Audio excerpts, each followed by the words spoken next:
Chapter 9. Hard, Hungry Work. Instead of getting easier as the days went on, work for the people of Ember got harder. It wasn't just the work, it was the heat they had to work in. Every day was hotter than the last. Dune had never felt this warm in his life. It was like being cooked. All of the people of Ember felt this way. They sweated. Their skin turned red and stung and peeled off, and the brightness hurt their eyes. They got terrible headaches. Sometimes one of them would drop to the ground in a faint, just from being hot. At times like these, people thought, this is a dreadful place we have come to. They put their hands over their eyes, missing the familiar darkness. The team leaders tried to be understanding when their workers drooped and fainted, but the people of Sparks were used to the heat. Beside them, the people of Ember seemed like weaklings. A few times, Dune saw the leader of his team press his lips together and drum his fingers against his leg when one of the Emberites had to sit down and rest. Dune's team leader was Chugger Frisk, a big, stubble-jawed man who didn't talk much except to give directions. Every day, he sent his team wherever it was most needed. Dune did all kinds of jobs over the next few weeks. He dug ditches for the pipes that conducted water from the river to the crops in the fields. He repaired the wagons that hauled the produce home from the fields. He milked the goats out to the goat pasture, or he milked the goats out in the goat pasture and made sure the water troughs for the oxen were full. He picked fruit, built fences, planted seeds, stirred vats of soap, and dug chicken droppings into the cabbage fields. Except for being so hot, he didn't mind the work. He was getting strong, and he liked being strong. He liked feeling the muscles in his arms getting harder, and he liked being taller.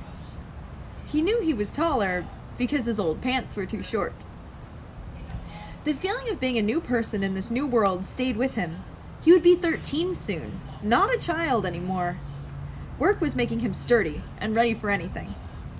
Besides, as he worked, he was finding out all kinds of things he wanted to learn. How did the pumps work that brought water up from the river to the fields? How was cheese made? And shoes and candles? Where did they get the ice that kept things cold in their big ice house?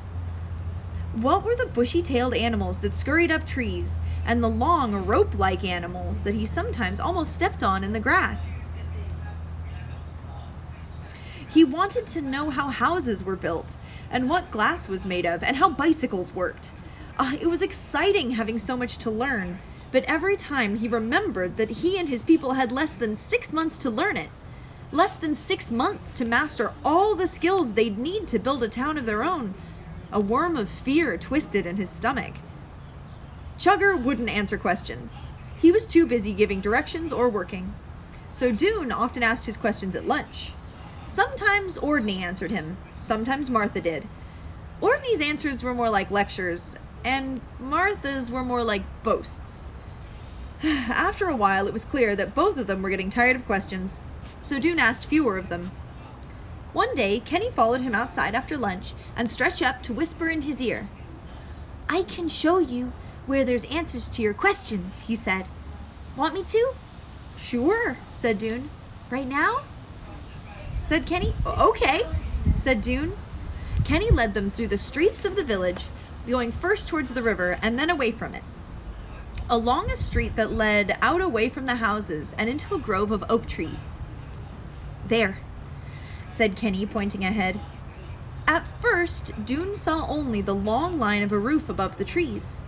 Then the street opened out into a big empty space that he could see had once been covered with pavement. Now the pavement was cracked, and weeds grew up through it. To the left of this span of pavement stood a huge building, a rectangular structure so tremendous it could have held both the Ember School and the Gathering Hall. At the end, facing them, were two massive wooden doors, which Kenny walked towards. "In the ancient days," Kenny said, "you didn't have to open these. They were made of glass, and they had eyes and opened as soon as they saw you." "That can't be," said Dune. "It was, though," Kenny said. Above the doors was a sign missing most of its letters. It was a long sign, so you could tell whatever it used to say was a long word, but now all it said was, Oop Ark. What does it mean? Dune asked, pointing to the sign. I don't know, Kenny said. We just call it the Ark. It's our storehouse. We're going around the back. He led the way around the side of the building to a small door in the back wall, which he opened. He had to push hard, because something was behind the door that had to be shoved out of the way. Dune peered into the darkness. At first, he couldn't make out what he was seeing. Lumpy mountains appeared to fill the room to ceiling and spread from wall to wall. He took a step forward, but his foot jammed against something hard on the floor. There's answers to everything in here, said Kenny. As his eyes adjusted to the dimness, Dune saw that the room was full of... Was it boxes? No, they almost looked like books. They lay in toppling stacks, giant, heaping, sliding mounds, as if they had been dumped in from an enormous bucket. Some of them lay open with their pages crumpled. Some were so warped that their covers curved. The smell of ancient dust and mold arose from them. He reached down and picked one up. Its cover was furred with dust. He opened it and saw pages of tiny, neat writing. It was a book, yes! Not like the books of Ember. These were much bigger and sturdier and had much more writing. He rifled the pages. More dust flew up. He couldn't tell what the book was about. One page read Chapter XV, The Thermodynamics of Aluminum. He had no idea what that meant. This is amazing, said Dune. Can I take some back to the hotel? I guess so, said Kenny. No one will notice. Dune set down the book about thermodynamics. He brushed his smudged fingers against his pants. He felt like a hungry person who had been led to an immense banquet, far more food than he could eat in his whole life. He was starving all of a sudden for the knowledge hidden in these books. He reached out and chose 3 of them blindly, not even looking at the titles. Don't you want some? He said to Kenny. No, said Kenny. I already read 4 books in school. That was enough. We learned about history, pre and post. Pre and post? Pre-disaster and post-disaster. Oh, said Dune. What do you like to do then? He asked. Just poke around, said Kenny. I poke around in the woods. You could come with me sometime, he said, looking up at Dune with hopeful eyes. If you want. Maybe I will, Dune said, though he was thinking probably he wouldn't. He had so many other things in mind to do. Besides, Kenny was a little young to be his friend. During the first week after the Emberites arrived, Martha Parton had showed off her cooking skills at lunch every day. She made mashed potato pie, fresh peas with chives, walnut croquettes, mushroom gravy, cheese popovers, red onion and bean dumplings, scrambled eggs with tomato jam, apricot pudding, and apple butter cookies. Every time she brought in a new dish, she said, I don't imagine you've had these where you came from. Or, this will be new to you.